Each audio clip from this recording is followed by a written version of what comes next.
জনবান্ধব automated ভূমি ব্যবস্থাপনা, সুরক্ষিত ভূমি, সমৃদ্ধ ভবিষ্যৎ এই প্রতিপাদ্যকে সামনে রেখে দুপচাঁচিয়া উপজেলা সহকারী কমিশনার অফিস চত্বরে 3 দিনব্যাপী ভূমি মেলা সেবা উদ্বোধন করা হয়েছে।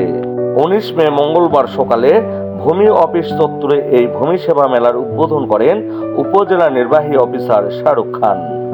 এ সময় সহকারী কমিশনার ভূমি তৌহিদুল ইসলাম, উপজেলা প্রকল্প বাস্তবায়ন কর্মকর্তা আব্দুল বাসেত সহ সকল তহসিলদার ও ভূমি অফিসের সকল কর্মকর্তা কর্মচারীবৃন্দ অংশগ্রহণ করেন।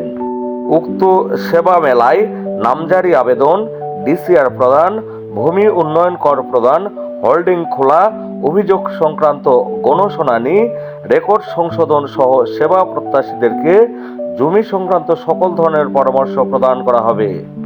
উল্লেখ্য, আজ মঙ্গলবার থেকে আগামী বৃহস্পতিবার পর্যন্ত 3 দিনব্যাপী এই ভূমি সেবা ক্যাম্পেইন চলবে। সন্ধানে দুপচাঁচিয়া, বগুড়া।